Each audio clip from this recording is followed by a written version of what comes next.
G'day, Sandra. Welcome to Landscape Photography World. How are you going? Hi, Grant. How are you? Fabulous to have a chat. Yeah, great to have you on the show. Yeah. You don't call yourself a photographer anymore. No. And I guess that's one of the reasons why I want to have you on the show, because you started in landscape photography a few years ago and you've kind of shifted your focus. Tell people about how that's happened. I guess you, I'll let you start the story where you want. You can go all the way back to the beginning of your landscape photography days, and we might explore that a bit more. Or you can start where you are now. Thanks, Grant. I started photography in 2012 when I moved to Queenstown, New Zealand, and it was what I call my mature age backpackers experience. Nice. I was at the time in life where you think, oh, I need to shake the life up. So I packed 4 suitcases, moved to Queenstown, New Zealand, and had no job, knew nobody. And Mm-hmm. so I gave myself 6 weeks. If I couldn't find a job within that 6 weeks, I'd come back to Oz. Sure. And I did. I moved over there and I bought myself a camera, little point and shoot. Mm-hmm. And while I was looking for a job, I did a session with Jackie Rankin. Okay. Yep. And I didn't know who Jackie was. And she was teaching me how to use the camera. And she said to me, where do you change the aperture? Where do you change the ISO? All of that. And I went, I don't know. She said, have you read the manual? And I went, no. And I'm looking back now thinking, my gosh, she must have thought, what have I landed here? But the big highlight for me was I went to change a lens and it dropped into the pond. Oh, no. And so I'd come out with an expletive, but Jackie just quickly dived in, got the lens, pulled it out and said, et cetera, this is what you do. So that's in 2012. Then moved forward a few years when I was being a tour guide, and I went back to Queenstown and I contacted Jackie and said, oh, Jackie, have you got a spot to do a one-on-one session? And hence we went out, shot around down at Glenorchy. Yep. And she said, Sandra, you've improved since those days. So that's how I got my initiation into photography, joined a camera club, came back here, and then I was a serious landscaper, Grant. So I went out.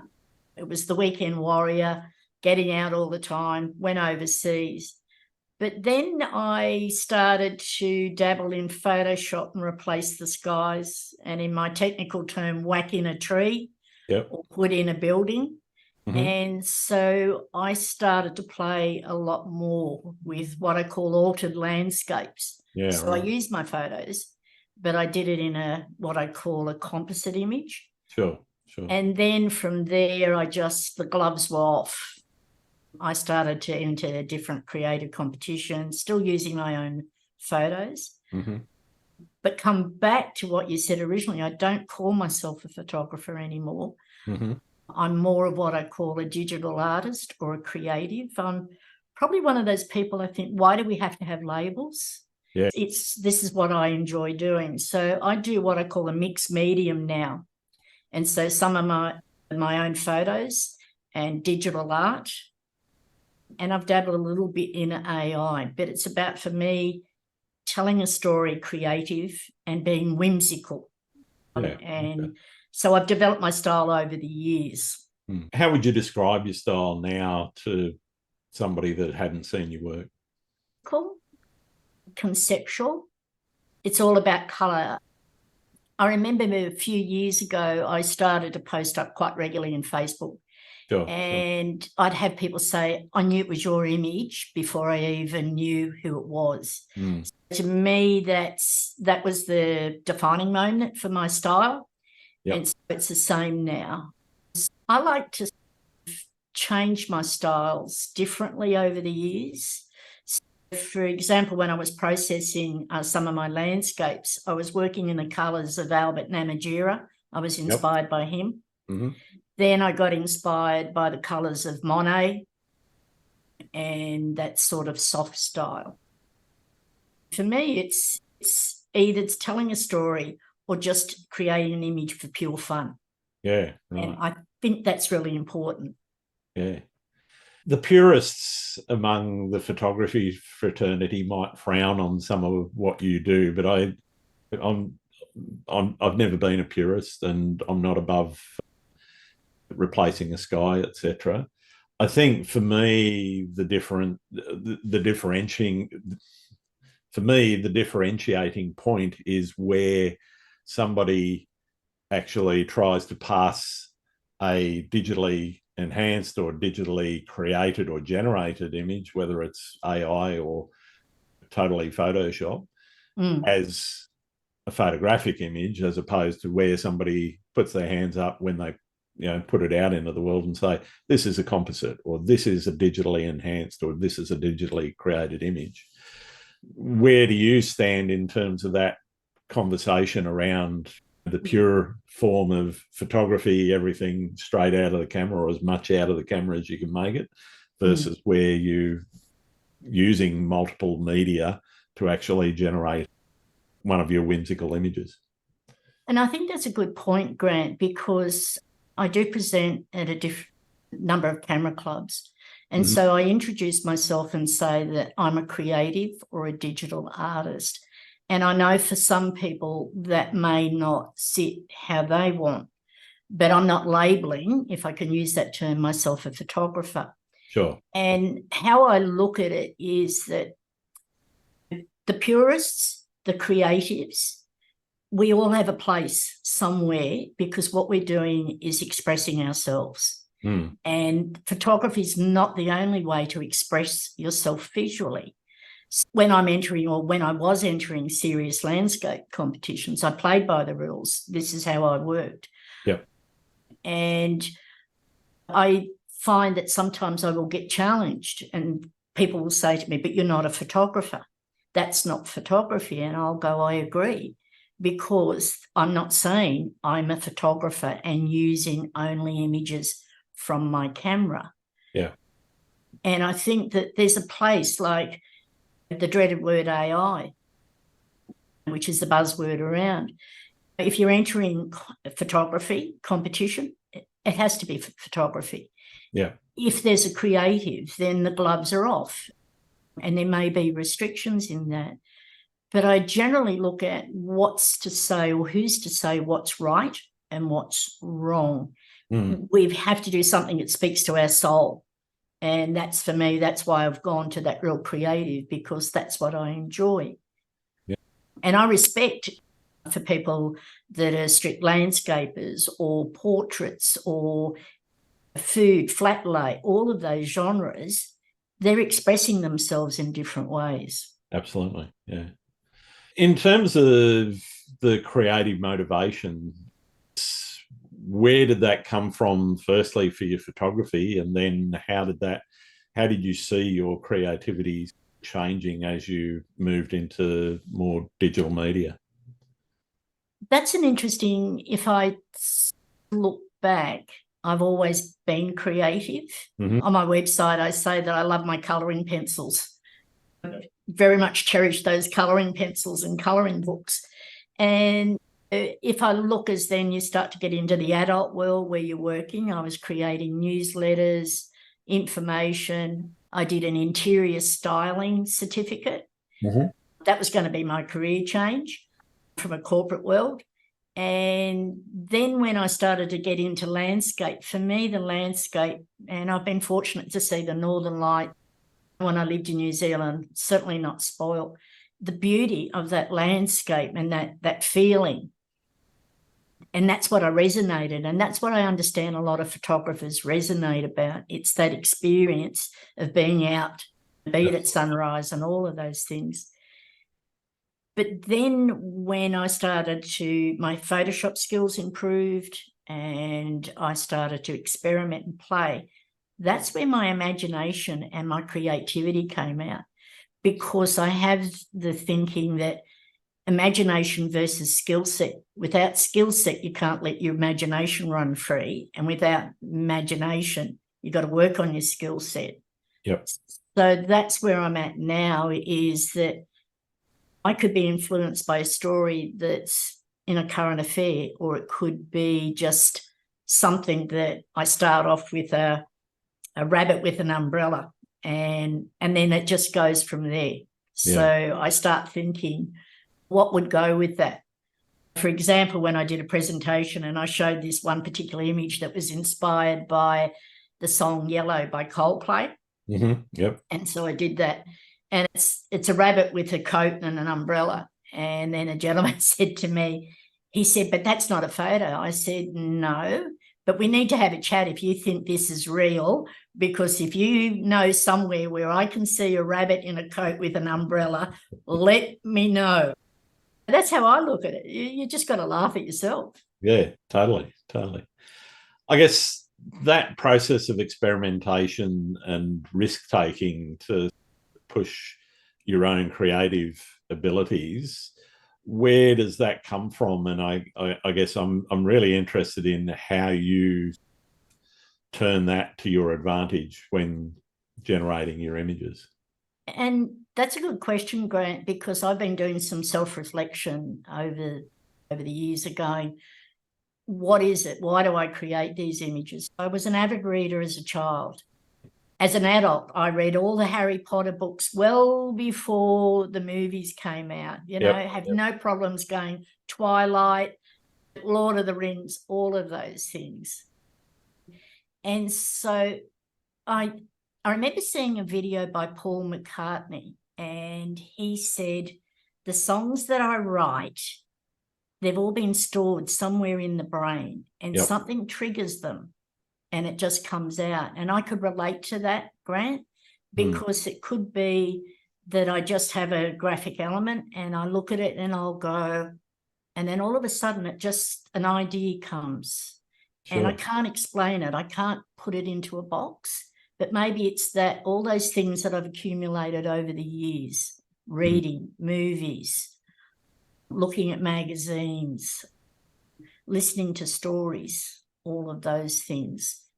That's, I think, feeds the imagination, if that makes sense. Yep. Do you ever just go out and take photos now, or do you take photos with an express, I guess, intention to take them into that digital altered frame?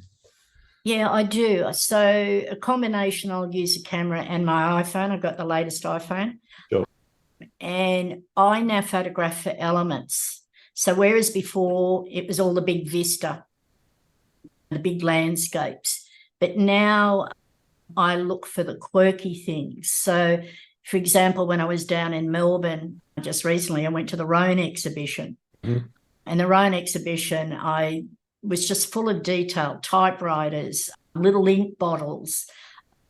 There was old telephones, there was newspapers. So I photographed those elements, and that's what I'm photographing now.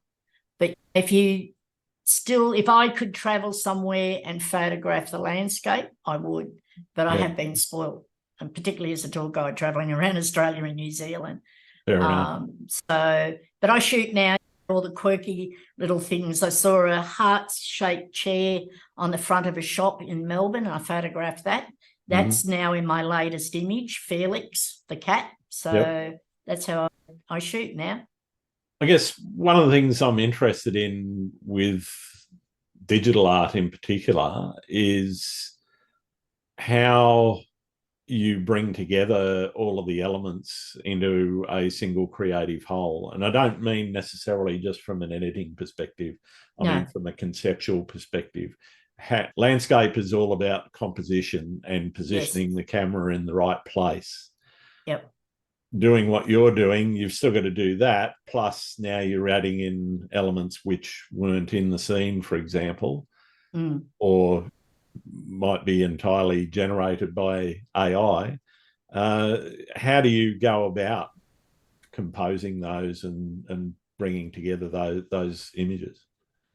So there's a lot of skills that I learned from my landscape days that I still apply into my creative work now. Processing, things like composition, balance. So when I was in landscape, one of the techniques that I learned was to try and sometimes frame for a triangle. Yep. So it might be a tree, say a cloud and a building. So that's a triangle. Yeah. Yep. Say, for example, if I put, say, Felix the cat in the middle, then I look at balance. I use that compositional. Mm-hmm. I tend to use my own backgrounds for my composites, not all the time. So sometimes I'll start with what I call a digital texture or a fine art texture. Yep. And then I'll then put my elements on. But a lot of the time I'm using my own landscapes as a background. And so I know that I don't tend to build a landscape up like a lot of composite images or creatives, because I know I was doing a mentoring program with another particular creative helping others.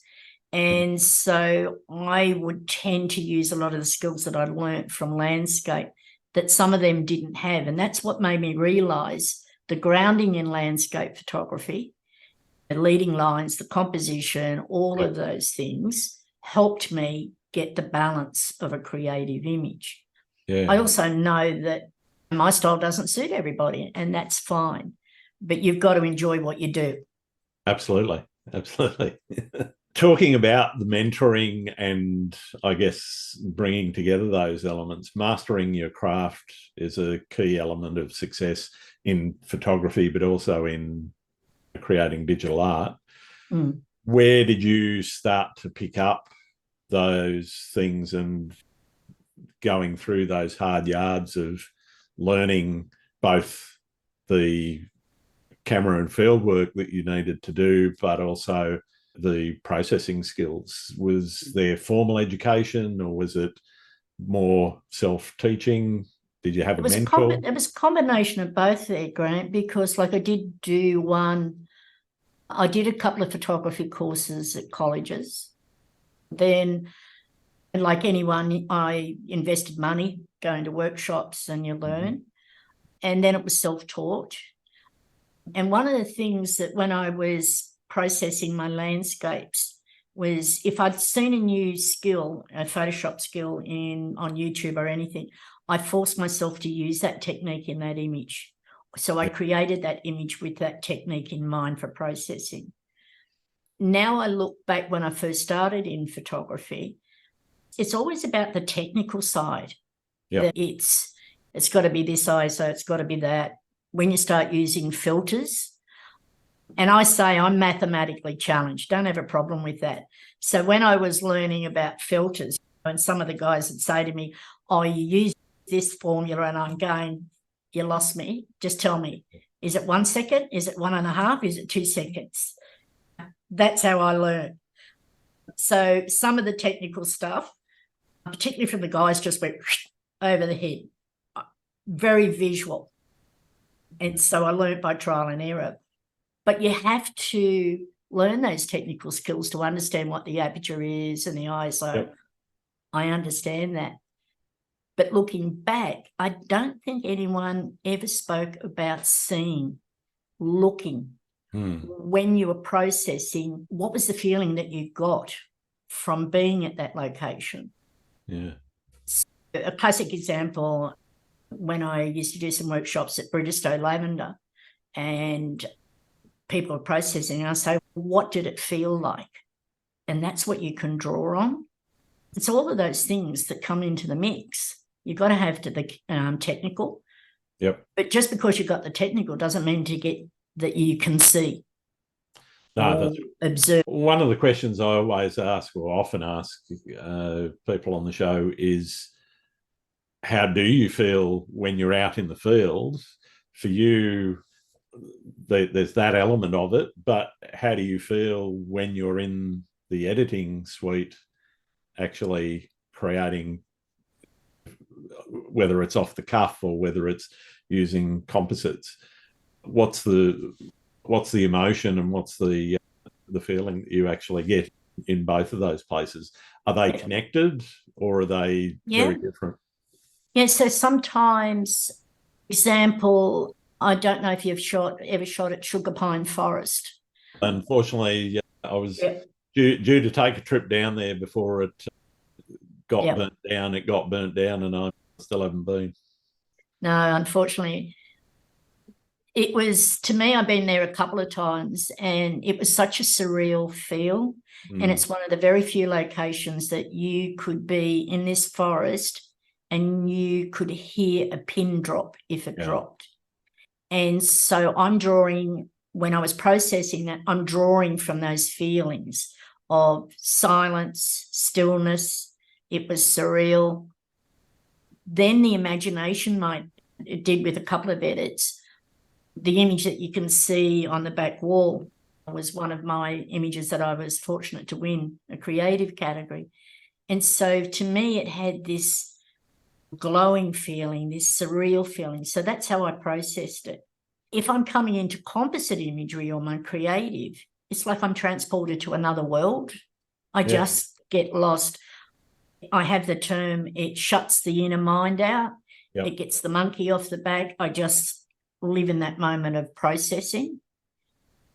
Me or anyone being that creative, it's just like transporting to another world. Yeah. A lot of people talk about getting into that flow state, particularly in the field.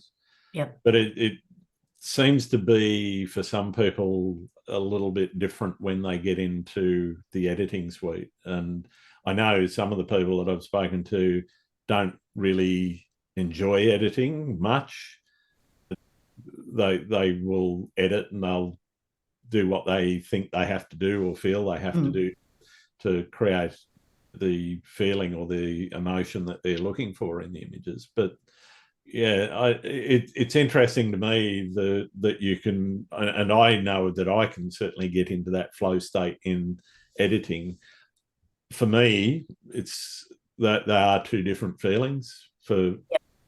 Whilst I am trying to evoke some of that emotion coming out of where I was when I actually took the image, I can't necessarily feel the water lapping around my ankles or my knees or whatever, Exactly. If I'm doing a seascape or a waterfall or something. But that feeling of being in that space and the sounds and the elements that are there do come back to me. But I do, for me, it's more of a concentrative image on the workflow. So I work through my workflow. I'll experiment a little bit around the edges of that workflow. I might introduce something new to the workflow or take something out of the workflow and see how that works. But it's, for me, they're two quite distinct feelings, but they're definitely both flow states. And I think, Grant, just tying in that I found with a number of people when I speak to them about it, is that instead of just diving straight into processing, is actually look at the image, step back, think, what is it you don't like? What was the mood? One of the techniques that I share is that if it doesn't come to you mentally, get a book in front of you and write down, what was the feeling? Cool. So that could then steer you to the colours. I'm going to give it a cool feel. What was it that, oh, hold on a minute, I didn't see that rubbish there. Oh, let's get rid of that. But then start to come in and then process your image, because I find, and I don't know if you find the same, a lot of people dive in and then when they get to the end, they've really had no vision or consistent workflow. And no understanding of what the end result could look like. And some people, cut you off. I was going to say, I freewheel sometimes, and I will play around with an image. 9 times out of 10, they tend to be the ones that I have half edited, got to a point where it's not working for me and stopped. And I might come back to it months or years later and go have another crack. 40 to 50 layers back and you go, it ain't doing it for me. Flick it. I've done that many a time. And that's where it comes in, because sometimes I free flow too, that I'll choose an element, let's say a flamingo, and I'll start with him or her, and then I'll just build it from there. And I don't know where it comes, but I don't have a vision, but it happens.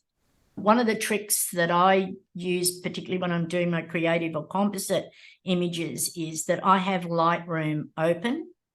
And so I do, when I'm not feeling creative, I do a lot of prep work, and that means going through all my images, cutting out a phone, a door, a window, whatever. And so I have them in a cutout library.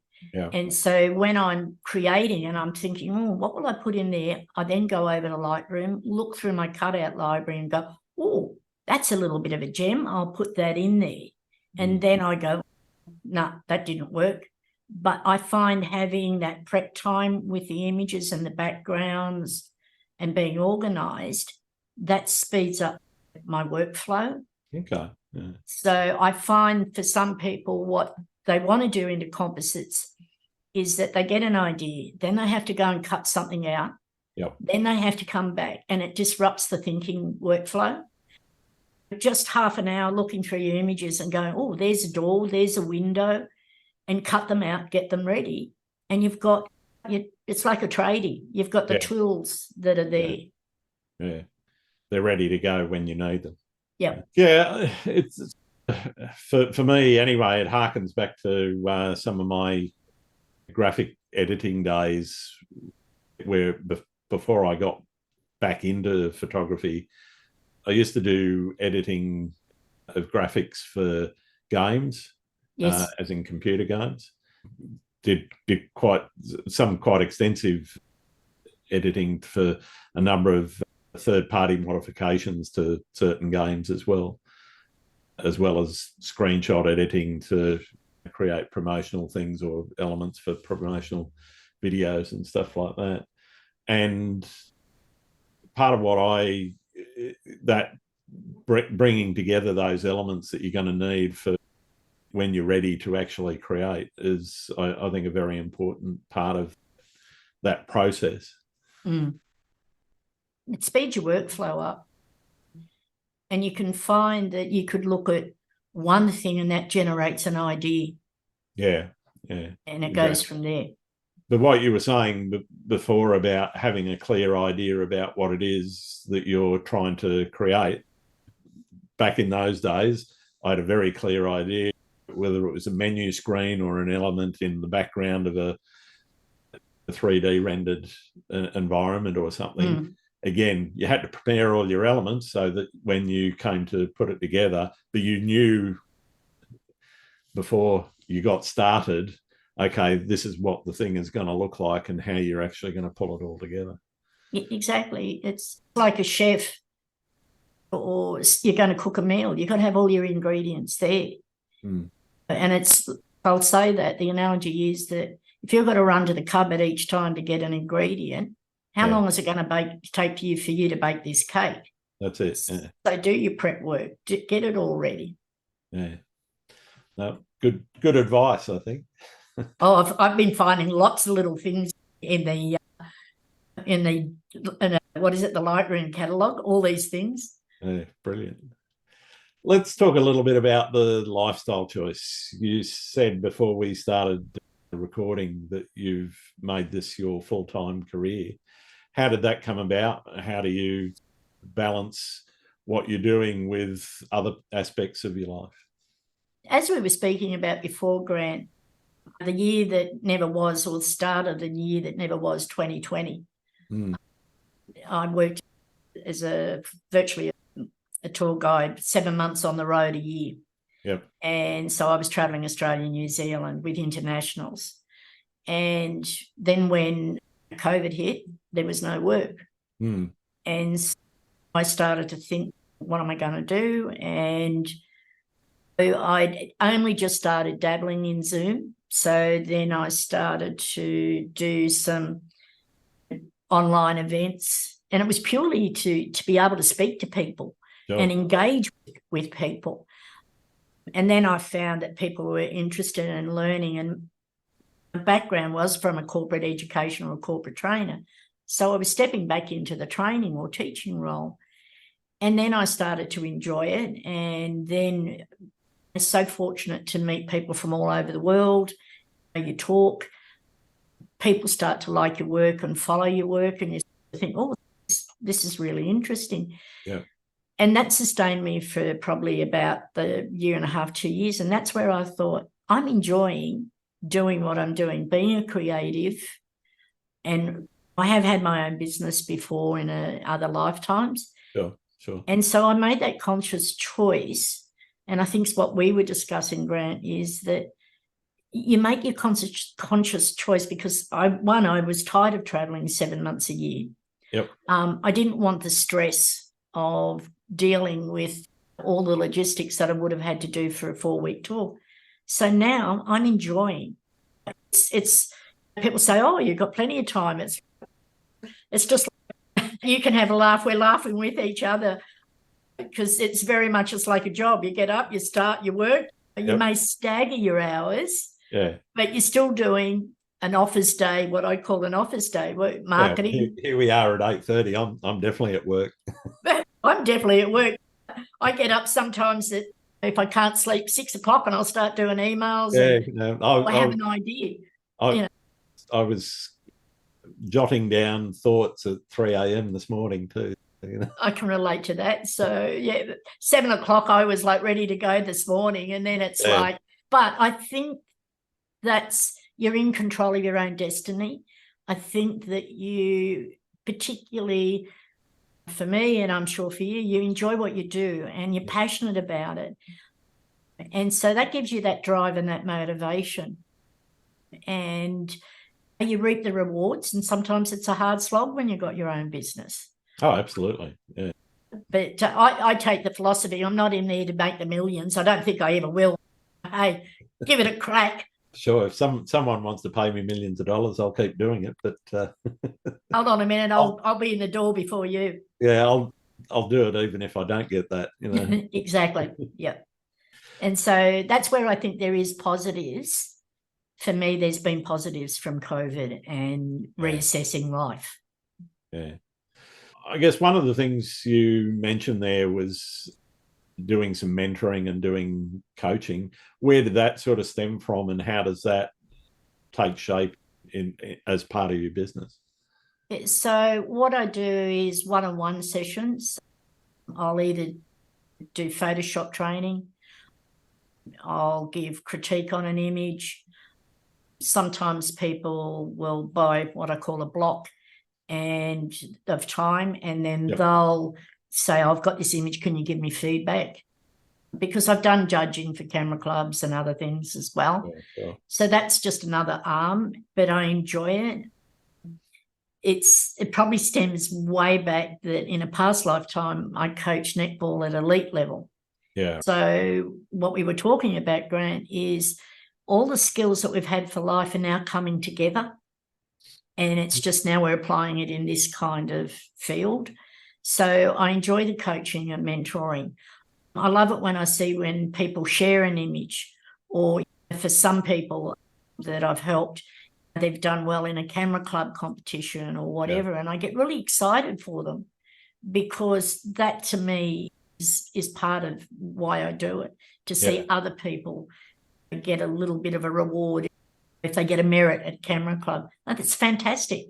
Yeah. And that's what I do. I love. I think it's really important to, give back to the industry and give back to people that are just starting out or at different stages in their career. Call it a career or call it, whatever you want. Could be a hobby for some people. Could be a hobby, passion. But I think for me as well, that doing workshops and doing one-on-one editing sessions online and so forth, I get a big kick out of seeing as you some of those people, you can see the improvement in their work, and you can feel that, okay, you've had a bit of a hand in that. It's not all you, and it shouldn't be, because it should be all them, but part of what you're doing is giving them that sort of leg up to the next level of where they are. Exactly. And that was probably one of the, when I was coaching, and I forget who said it, was a coach is there to do a job, and you have done that job when that player doesn't need you anymore. Exactly. Yeah. And that still sticks with me, that if I see someone, I've had a couple that have done well in competitions that I've helped, or they've had an exhibition. And I think that's fabulous because we all start somewhere. We all have learnt from somewhere. Someone's helped us. Yep. And so in turn, because I still do a number of free sessions because it's about my way of giving and helping as well. Do you print and exhibit any of your work? I have got a printer actually just over there, but I'm not using it much. I haven't done any exhibits. I'd like to, but I know it's a costly affair. Yeah. And so it's not as straightforward as just turning up and hanging stuff on a wall. Yeah. Exactly. I have a friend who's a well-known creative, and I know what she goes through and the costs that she goes through to exhibit. But one of my personal projects for this year is to do a book. Yeah. And I want to do a coffee table book. And I think my work would suit for that kind of coffee table book. But that's my personal project to work on. Cool. Do you think it's important to have projects to keep your mind sharp and focused on getting that outcome? Definitely. I remember way back someone said, oh, they've got a personal project, and I didn't take much notice of it. But I think at the beginning of the year, I was in a creative slump. The same, Grant, you would get into a photography slump, getting out there. And so I had a creative slump, and I just didn't feel like creating. But I also know the longer I leave it, the less I feel to be creative.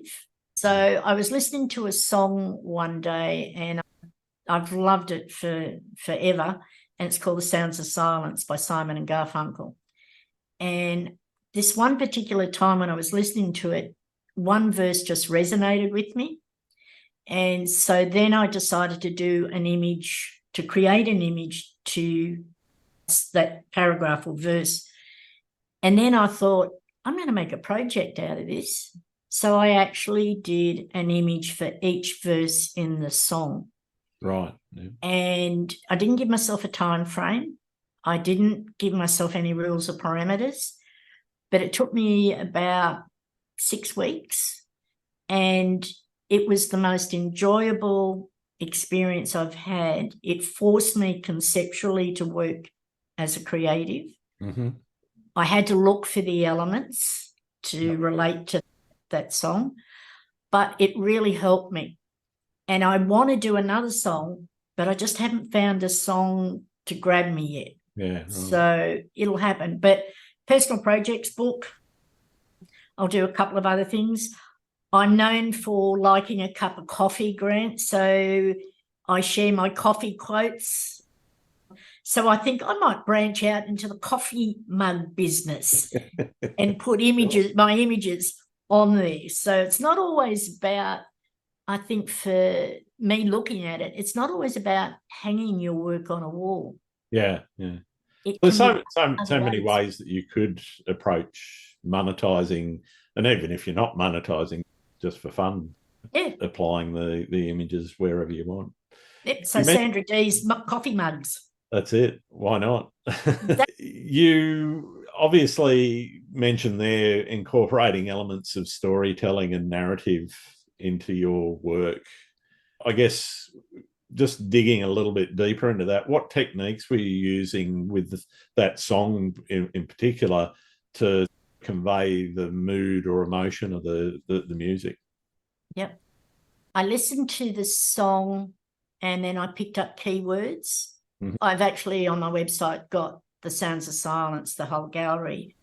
But when I felt like creating an image, I just listened to the song while I was just emails, doing other things. And I kept listening to the words, and then the words would resonate with me. So while I was editing, I had the song playing constantly to me. Yeah. Right. So I was feeling that song. And it's not a technique that I've ever used before, but I found it really worked for me. And so then it might say, hello, darkness, my old friend. I'm here to talk to you again. Yep. So I looked in my stock library. I didn't have images. So then I looked at where I could get some elements. Sure. So I get my elements from scrapbooking sites, a number of other creative artists that are digital artists. Sure, sure.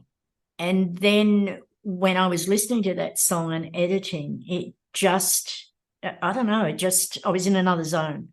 And that was one technique that I used. If I had an idea, I'd write it down in a visual diary. And so I have a visual diary, not so much lately, but if I get an idea, I'd write it into a diary, and it could be just keywords, it could be stick figures, it could be anything. And so that when I feel like being creative, so Grant, the question I'll ask you, and I'll answer this, is sometimes do you feel like someone's tapping you on the shoulder and going, you need to get out with a camera, Grant? Oh, absolutely. Yeah. So it's the same for me. I feel someone's tapping me on the shoulder, going, you need to be creative. You need to feed the inner self. So that's what happens. So I get the visual diary and I look at it and I go, oh, what a fantastic idea. And then I might create. But it's about showing up, and I've learnt now to show up and do some work, either cutting out, being inspired, looking at other artists, all of those things. Yeah. So I'm showing up by just being there. You mentioned the time spent scrapbooking or also jotting down images and so forth.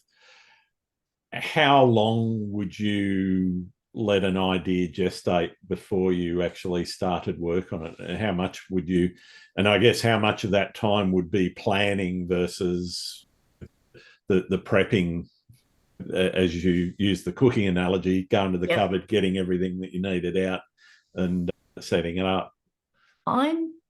This is an interesting concept, because I was talking to another creative. I'm organic.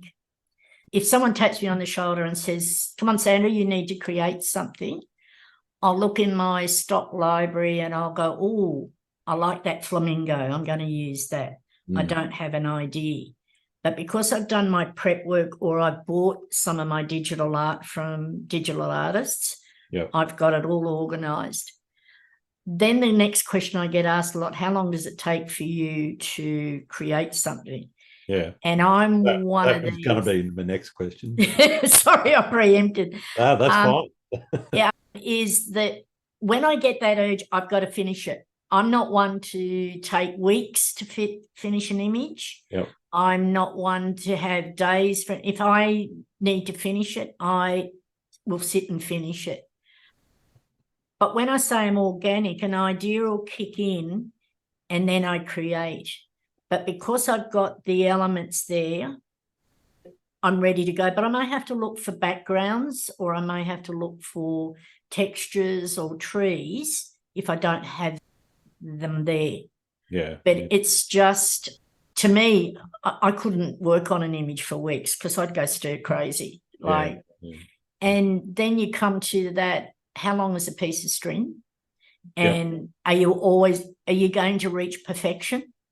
And so some of the images, Grant, that I put up on social media, they're not my best work, but you know what? It's about me sharing being creative. Yeah. And it doesn't have to be perfect. Yep.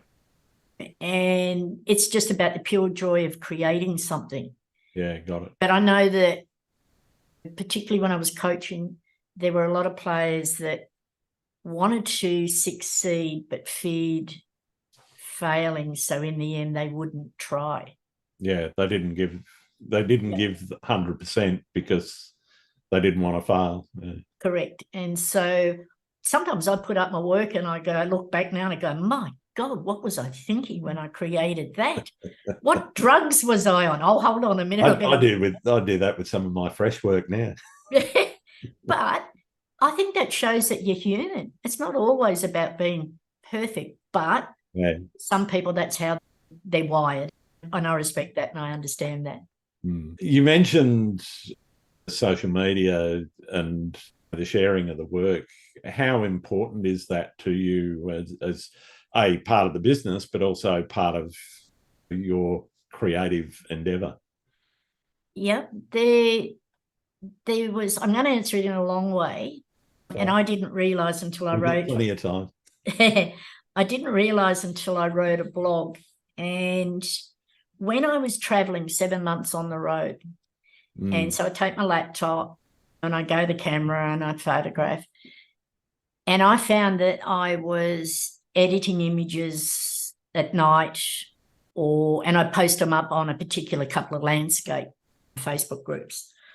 But I didn't realise that helped me, one, fine-tune my skills, but two, it helped me cope with the stress of the job that I had as a tour guide. Yeah, right. And so I would, particularly if I had a few people that, weren't particularly nice, and you do get those in that industry. Yep. I would edit and process. In the recent blog that I wrote, I didn't realise it was part of my coping mechanism and good for my mental health. And I didn't realise that at the time, but now I look back and I go, that really helped me. And someone would say, oh, great image, Sandra, where'd you get that? And so I'd have a little bit of a chat, and so it was engaging. Yeah. So that really formed an early part of me developing my skills.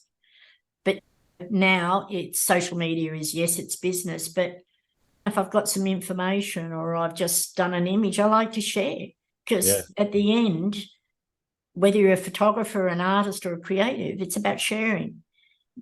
If I get one like, who cares? I don't care. It's just about, I'm just sharing an image that I've created. Yeah. I think everyone likes that endorphin hit when somebody says, love your work, or you get a few hundred likes on an image, or a few thousand likes on an image. Everyone's going to go, oh, that gives me a nice feeling. Exactly.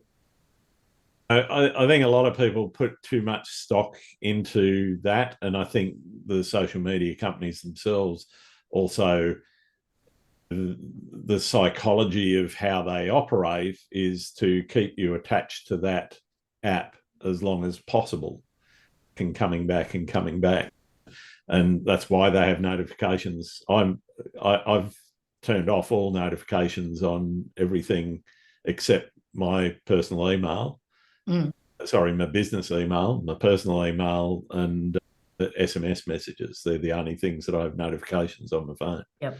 Everything else I'll look at when I've got time, or when I'm posting, I post a lot. I post a lot around the podcast. There's 3 promos that I do each week. There's posts around the images that I do. So I'm not saying I don't use them, but I use them in a way where I feel more in control of what I'm doing, and I use them when I want to, as opposed to when they want me to. Yeah, and I think you can get hooked. I will do emails and do other creative stuff, but I'll have, say, Facebook open and stuff. If someone's made a comment, I always work on acknowledging and saying thank you. I think that's the courtesy. And I think that sometimes courtesy has gone out the window for a lot of people, particularly in the tourism industry that I was in. But I also think that there's times like, for example, I might get a friend request and I will come back and say, look, I like to keep my personal Facebook private.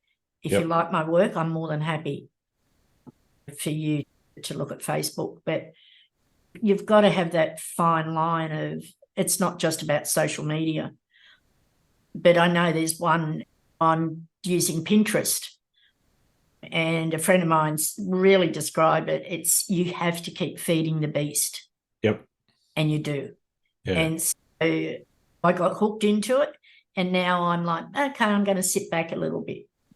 I don't have to keep feeding the beast because I've got other things that I want to do. Absolutely. Yeah. As I say, they are geared to keep you attached to them for as long as possible. Exactly. I don't know if it's for everyone. I don't know if it's Android users or whatever, but I've noticed both Facebook and Instagram now, when I post, there's no longer an option to add it to Twitter. Yeah, well, I was never a Twitter person, so can't answer that one. I've been on Twitter since 2010. I've had friends. Again, I've like anything, you learn how to use it, and a lot of people get a little bit leery of Twitter as a platform. It's got its bad points, very much so. Anything else, like anything else, and it's got its bad areas. But I've honed my feed anyway to a point where I get what I want to see, as opposed to what somebody else might want to chuck at me. Yeah. And there's a couple of apps that I have that I get a really good cross-section of creative work, photography. So if I see an article that I think is of interest, then I'll save it and then I'll share it out there. But the social media is just part of the platform when you've got your own business, particularly in a creative. Yeah, I don't think you can afford to not be engaging in social media, because if nothing else, it's relatively free advertising. Plus you can pay if you want to pay to play, and I've got a few paid ads out at the moment for some of my workshops and some of the things that I want to push. But I think if you're in control of it, it's a much better proposition than if you're letting it control your life and letting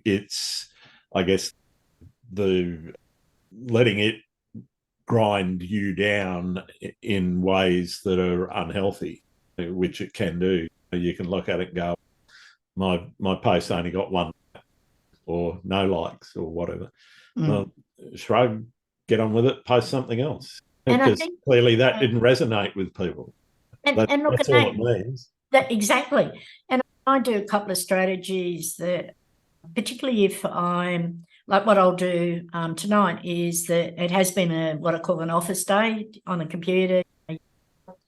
And so when I finish here is that I'll go and make a cup of tea and I'll sit down and I'll read. And I'm reading books as opposed to reading on an iPad. Yep. So I'm trying to cut that white noise down. Yeah. But when I'm traveling, it's an iPad. I do those little things, and then I make sure I don't look at anything like the Instagram reels and TikTok. There's some funny stuff in there.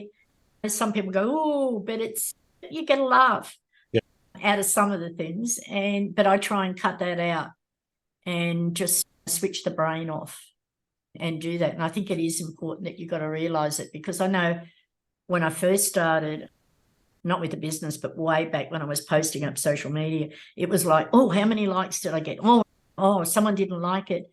It does your head in. Yeah. And so you just got to go, okay, you didn't like it? I like it.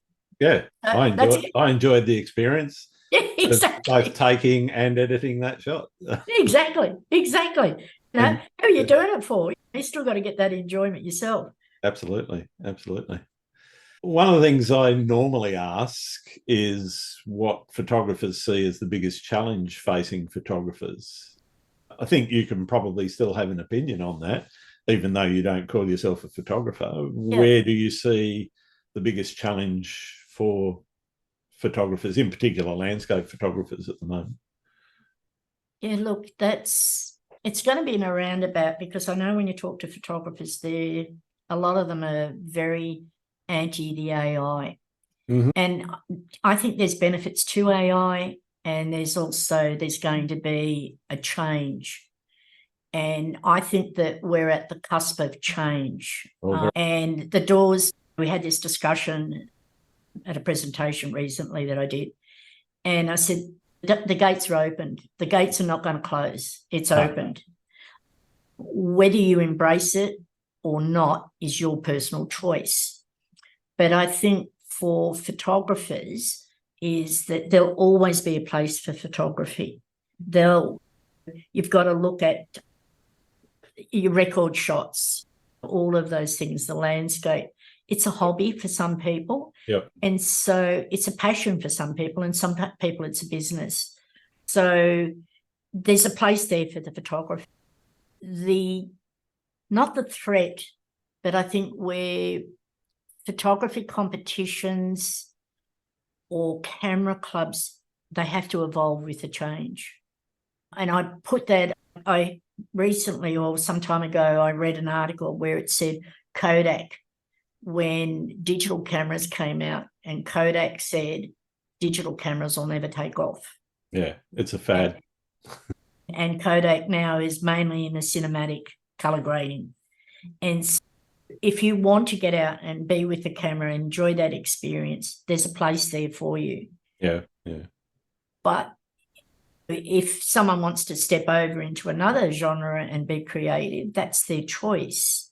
I also look at it, and I'm sure you saw that, and I can't think who the artist was, that photo of two women's faces that won a recent competition. Yep.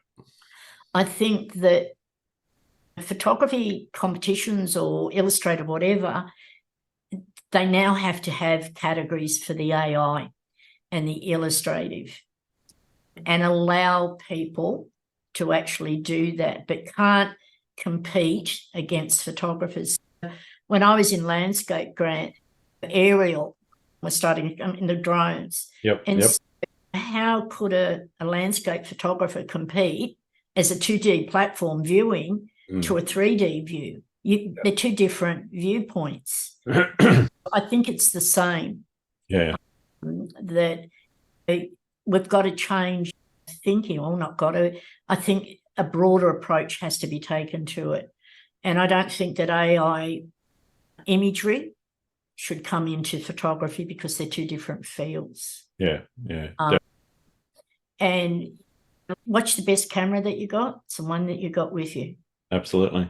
Yeah. But for some people, I know that a lot of photographers, I'm not going to go AI, etc. And I go, I respect that. That's your choice. But you can't change technology. No. The photography itself, and I exclude AI generative imagery. I include that with digital artistry. Yes. But I exclude it from photography because correct. It is not photography, regardless of what it's been trained on. It's definitely not photography. No. But I think in terms of when you look at where we started in the late 1800s with silver nitrate, glass plates, moving to film, 35mm, 110mm, etc., Instamatics, automatic camera, automatic focus, then moving into digital. Photography has evolved and changed, and the technology around it has changed over the 100 or so, 150 odd years or whatever it is now. Actually coming up for 200 years. Yep, it's close on 200. Yep. Yeah, close on 200 years now. And in that period, I think photographers have adapted. Some companies have, and some companies haven't adapted. And anything in life, it's the people and the organisations that can adapt that survive. Yep. There is a very distinct survival of the fittest regime in place in industry anyway. And that doesn't mean there are people out there that still go out with those big, large format glass plate, silver nitrate. Exactly, yeah. And take wonderful images. They're seen as something different, and it's a way of keeping some of those traditional elements of photography alive. But I think those skills alive, exactly. Yeah, but I think very much the ability to adapt and change with the way that technology changes, just the revolution that digital became or has become, and the ability to edit. You're now seeing a lot of what is called AI. I personally, coming from an IT background, it's not actually an intelligence per se. No. Is an algorithm that learns based on what you feed it. And yes, it does some amazing stuff, and it's still very much the embryonic stages of what could eventually become some kind of artificial intelligence, real intelligence, which actually has multiple facets to it. But what you're seeing now is elements where one will be focused on imagery, one will be focused on text prompts, one will be focused on voice prompts. When you've got all of those things coming together and it's starting to become more human-like, then we can have a conversation about AI. That said, but going back to my point, that adaptation that people give, the adaptation that people apply to themselves and the technology that they're using, I think is where progress does get made. And you look at the AI elements which are now in things like Photoshop, a number of other tools that are out there. Yep. Lightroom, it's got AI sitting in the background. Exactly. You can't ignore the fact that that's there and that the training of those has been fed by images a lot of people have created over the years. And those elements are there to be used. And I, for one, if I can get rid of noise out of my images, I'm going to punch that AI enhance button. Thank you very much. Exactly. It's about, like what you said, the tools back in the day with the glass plates, the chemicals, the darkroom, all of that. The tools today, your different programs with different tools in there. It's computer generated. But I think at the end of the day, it's your choice what you want to have that passion with, but you can't put your head in the sand and go, it's not there. It's there. And so I think things will change in how we view it. You look at a camera. A lot of the people will say, well, the photo that comes out, it's straight out of camera. It's not, because the camera has done some editing in the background. There's algorithms in your camera doing stuff. Exactly. It took me a long time to realise when I first started, way back in the days, that I look at it and I go, oh, what a fantastic colour. And then it was like I didn't realise I was looking at a processed JPEG in there, and then you could change it to landscape and do all that. And I'm thinking, why is their photo got more blue than mine? I'm seeing the same thing. Yeah. But then you learn. Yeah. And you can change the white balance. You can leave the white balance on auto. You shoot RAW, and you basically then have all of the data to play with in the editing suite, et cetera, et cetera. Yeah. Yep. And I think people need to accept that the technology is there, it's there to be used. It's how it's used and how the imagery that ends up being created ends up being represented. Kind of goes back full circle to what we started talking about, which was if I'm entering a competition or if I'm posting an image, I'm saying this is a composite or this is enhanced digitally or whatever. And I've now started, I've been doing it now for probably about a year, started putting my camera settings in. I don't say everything that I've applied to it in either Lightroom or Photoshop, because it's not relevant, and some of that is a little bit of secret sauce. Not that it's that secret, and it's not that hard to find. I like that secret sauce, yeah, but it's not that hard to find ways of either replicating or doing some of the similar things. Most of what I'm doing is actually relatively simple. It's contrast adjustments, local contrast adjustments to various elements.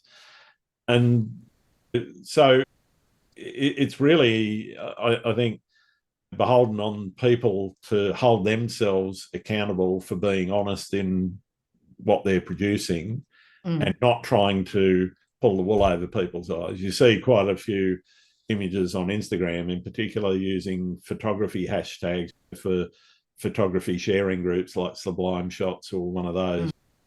And it's clearly, it's not even a totally photographic replica. It's clearly an AI generated image.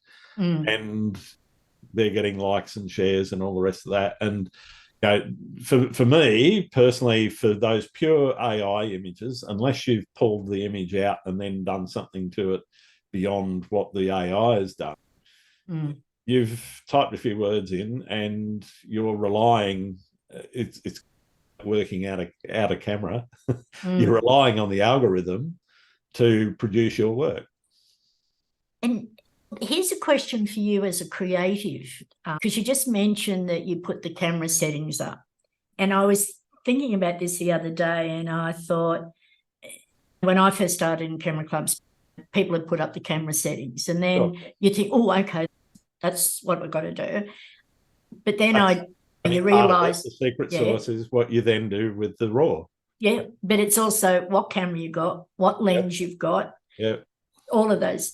Have you done any tweaks using Magic Lantern? Have you done any other things with your camera?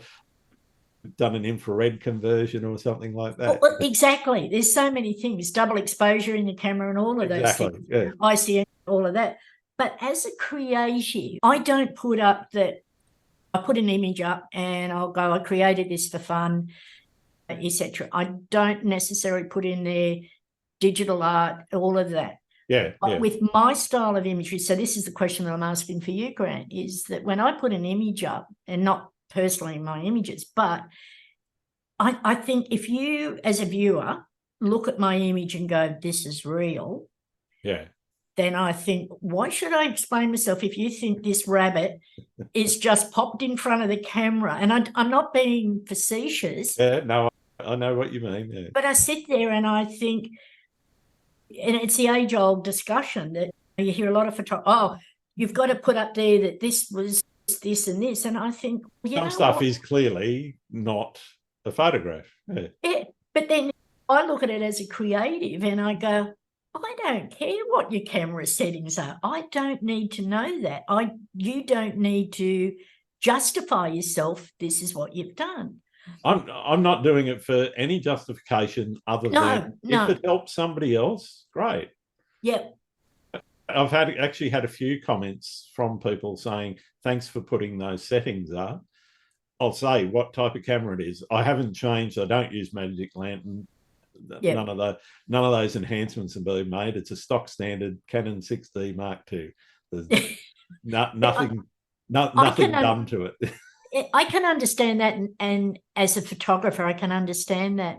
But sometimes you get the comments that are aimed at you as a creative. You haven't said that this is this. You haven't said it's that. I posted. I've done a few. And I'm talking about my work, being the creative. I've posted a few shots. I've posted one of a wave, and mostly because I'm out at sunrise. If I'm taking a shot of a wave, I've usually got a long lens on so that I can get the reach that I want. And I'm looking for that light that comes through the back of a wave at sunrise. There's usually at that time a nice offshore breeze, which is giving you that lovely curling spray over the top. Right? But that band of green that you get, I can remember those days there, Grant.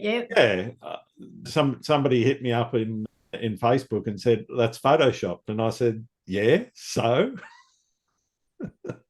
I know. And that's... I've done some tonal adjustments to the contrast in various parts of the colour and brightness range. What of it? Does it matter? I know. And that's where I was getting asking that question. Posted all of the settings, etc., around the camera and told a bit of a story about question was what I saw. My question was around that. Sometimes I think, why do I have to explain myself that this is a creative image? And I sit there, and that's probably one of my pet peeves, is that I think it's just an image that I've got my elements. Some of it's a combination. There was one that there's a particular Instagram he does. It's all AI, and it's beautiful work. It is stunning work. And I looked at it and I went, this is just stunning. It was, how can I put it, mature, older people dressed up quite funky. And I looked at it, I went, oh my God, look at the fashion, the colour. It never twigged across my mind, oh, that's AI generated. But then someone got on the bandwagon and said, oh, that's AI. And I went, oh, why don't they just look at it and go, that's beautiful? I can appreciate the beauty of the image. personally, if I did not edit that image, and I played around with a few of the AI systems there, DALI and Midjourney and so forth. But if I don't do anything to the image afterwards, I personally don't feel that I can claim ownership of that image because I typed a few words. Yeah. Yep. And my effort was so low that I would be what kind of gets me is where people say, yeah, wonderful image, and they're going, yeah, thanks, as if they've actually done something other than type a few words. I'm not diminishing the beauty of no. It may be the most stunning image in the world, but if you haven't edited it and you haven't made any effort, adjustments or effort, I'm struggling to see how you can actually make claim to it other than you may be very clever in the way that you've typed your prompts, great, and there may be a creative element in making that, but the prompts are the prompts. The image that comes out, you've only had a hand in saying, okay, let's take Midjourney. It'll give you a selection of 4. Well, you've selected one of 4. And then unless you've pulled it out and then done some kind of enhancement to it, or unless you've fed it images of your own and asked it to generate based on some of your own work. Exactly. Yep. What have you actually done other than type a few words into a computer? And for me, as an experiential photographer, to coin a term, what I love is the experience of getting out there and getting up at stupid o'clock, standing out there before the sun's risen, freezing off. Yep. Whether it's freezing cold or boiling hot, whatever. Setting the camera up, getting a composition, and then opening the shutter for a period of time. And okay, you could say, all I've done is pushed a button, but all of that other work of getting there, composing the shot, etc., is part of it. And I don't diminish the conceptualization of coming up with, okay, I want to see old people in modern fashion or some way out fashion and whatever. Okay, you've got to think of that concept, and it goes back to what you were saying before, having that idea, that endpoint in mind before you start. There may be some creativity in that, but for me, I just struggle with how I would take any kind of ownership of that, because, as I say, all I've done is typed a few words that come out of my nut. Yeah, and Grant, I think this is good, healthy discussion, because it shows there's differences in it, and I was talking as a whole and experience in different comments and things like that. But I think it's a good, healthy discussion where, where is photography is going? What are going to be the obstacles may be? Also, too, that you were talking about getting out, the enjoyment for you getting out and being in the waves at stupid o'clock. For someone, say for me as a creative, there's a place for all of us. Absolutely. And I think it's a good, healthy discussion. And like what I was saying, the gates are open now. Where is it going to take us? Oh, definitely. And I've said this a few times on the podcast, I can see real threats, industrial threats for the commercial photography, the product photography, the modeling industry. Correct. Simply because now a marketing manager can type in a few words and get what he wants without paying anybody. Or they'll have a few people that will generate the images, they'll process the images, and I was listening to by Adobe Firefly, and they were talking about that this will speed up the commercial work for companies on large projects, which the downside is that there are humans that are going to lose their job, lose their incomes, or have to change. And as we said before, it's those individuals and organisations that are able to adapt that are the ones that are going to survive. And exactly, it's that adaptability that I think is the real key here in saying, okay, I can see there's a pivot point either here we may have gone past it for some people, but you've got to then say, all right, I need to turn this bus around and head in a different direction to stay in some form of game. It might not be the same game that you were in before. Correct. And you do. I know another creative that was in the printing game, but was the old school printing. When it came in then to computers and changed that whole thing. So there's going to be some for and against in all of it. But it's just where you want to fit for yourself personally that you find that's where I'm happy. That's what speaks to me. And I think you can't lose sight of that. Yeah, absolutely. Absolutely. Good, healthy discussion, Grant. Absolutely. Thank you. I like those kind of. But can I also say that and sneaking into it, that if you were entering a competition of photography, it is play by the rules. You have absolutely.